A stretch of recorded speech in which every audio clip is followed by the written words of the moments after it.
Hey you guys, it's me Janae with the Single Mother Foundation. Really quick video. I'm not gonna be before you guys long. It's the new year. Every time the new year comes around, I think about my home ownership, how about my house, what I'm trying to do with my house for the year. And yeah, I wanted to show you guys. Hopefully, you guys get some gems for this video, and I'm gonna explain to you how I got into the position to buy my house as a single mom. Will this work for everybody? It can. I mean, yeah. I mean, anybody can buy a house if they want. You can do anything you put your mind to. That's what I believe. So, let's start from the beginning. So, I knew it was time for me to buy my house when rent didn't make sense anymore. Like, I was renting out my apartment. You know what I mean? When I first went to my apartment back in 2017, it was $750. Then it went to $850, then $950, then $1050, and I'm like, I'm not. And there was no upgrades. They didn't do the carpet, the cabinets, or nothing. I was like, I think I'm gonna go ahead and look into home ownership because at least I get equity with that, right? That's an asset.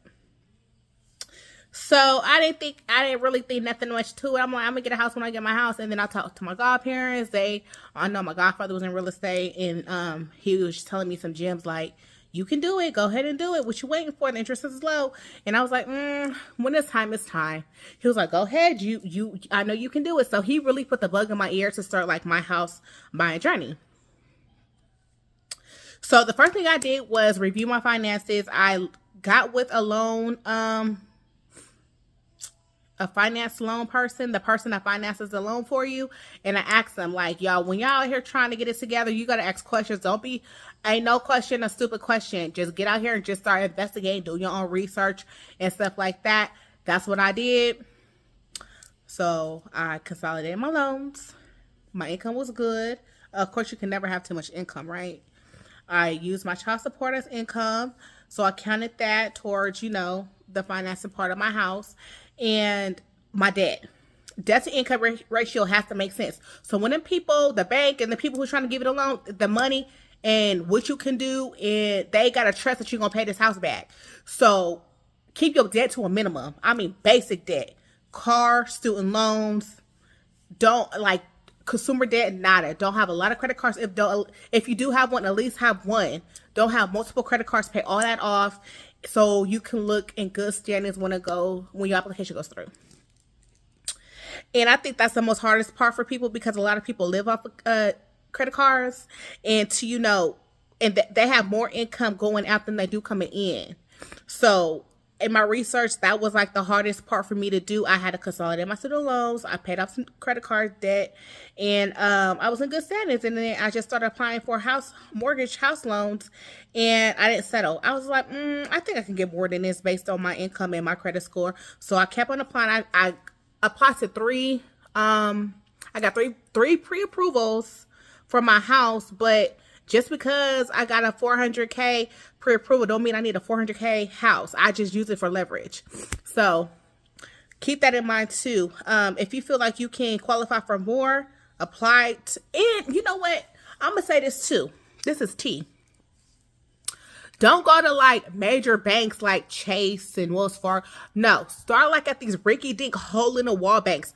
That's where you're going to get your loan approved at. Like those mama pop banks that's in like these neighborhoods in these small towns in your city or state, or, like Nebraska. You got to think out like Idaho, and that's where you guys are going to get your loans from.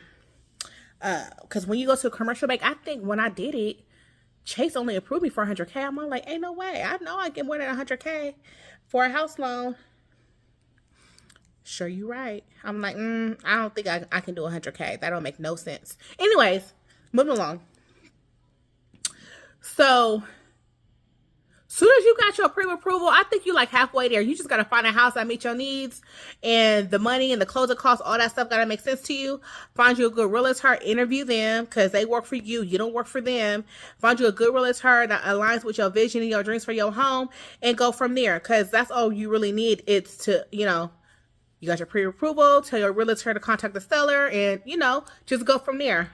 You're probably not going to get the first house you want, but keep searching, keep going, keep putting in your bids. Don't give up. It's stressful sometimes. Another point, Make sure your paperwork is in order, like bank statements. Like you should be able to have all that at hand. W-2s, tax returns, all types of identification for your kids, child support if you're going to hold on to your child support checks. I did that. A lot of people can't do this, but I was in a position to save my kids' child support checks, and I use that as part of my down payment to my house. How? Because the money coming in, I wasn't spending, right? So I didn't count my kids' child support money as money towards my household. Does that make sense? So all those years that I was saving my child support checks, I was in good financial standing to go ahead and have the down deposit, you know, down deposit for my house. So, and I only needed, look into first time home buyer programs, get with your realtor or the mortgage company or whoever's doing your paperwork, tell them that you're interested in that, keep your mortgage low. Is it for everybody? I don't know. I think it's for single people, single moms. But if you like got two incomes coming in, maybe y'all don't need it. Maybe you don't need it. Stay away from HOAs unless you can be able to pay for the fee every month. I just feel like HOAs are, you know, good and bad. Like if your community got like a pool or a wreck or something to upkeep, it's worth it. And something that you guys can utilize is worth it. But if you just like moving into like the suburbs and you got to cut your own grass and you got to, you know, take care of your own property, then it doesn't matter. Like don't even get an HOA. This is not my dream house. This is just a first time house. This is just a stepping stone. I'm learning from my mistakes in this house. And then I can use this to buy my dream home or get my luxury condo, you know, with the equity or whatever's invested into this house. And as you pay your mortgage, I know like my mortgage, my rent doubled to my mortgage almost.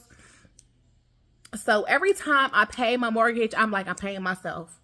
I'm going to get this back at the end of the year. It's okay. It's a tax write-off, right? And that's how I got to do so I won't feel it like, oh my gosh, I went from paying under $1,000 for rent to over $1,000 for mortgage, right? It's like the bread and butter, right? Keep up with your property taxes. Keep up with your escrow so you won't get hit at the end of the year. See how much you pay in advance if you want. Pay on your principal as much as you can. It's like little tips and tricks that you're going to learn along the way to keep your house in good standing. Major repairs. Make sure you have funds for that. I had to get my roof replaced this year, so I had to come up with a deductible for that. And I'm just beginning. It's just the learning process. I've been here for 2 years and I've learned so much. Yeah, so review your finances, debt to income, get that under wraps, consolidate your loans or pay them off, because my student loans, the way it was set up, it looked like I had like 7 different payments when I could just combine them as one payment. So I consolidated them to one payment. So that looks better when they run the numbers, and my debt to income ratio looks good on paper. So hopefully this helps somebody and bless somebody and they get inspired and motivated to buy their house. I feel like it's worth it. It's yours. You come home to it. Can't nobody kick you out. Can't nobody evict you. You know what I mean? You could paint the walls. You could put holes in the walls. It's your property. You see what I'm saying? So look into it and make sure it makes sense for your situation. Make sure it makes sense. If you can get a roommate and rent and do that for a couple years, do that until you save some money. I don't know, everybody's living situation is different, but if you're in a position to home search and look for a home, do it. Do it. I said go for it. Why not? Don't let nobody hold you back. Don't hold yourself back neither. It's definitely something that you can call yours. Okay? Well, hopefully this helps y'all. I will talk to y'all later. Like this video, leave your comments. I'll comment back. You guys have a wonderful, prosperous day.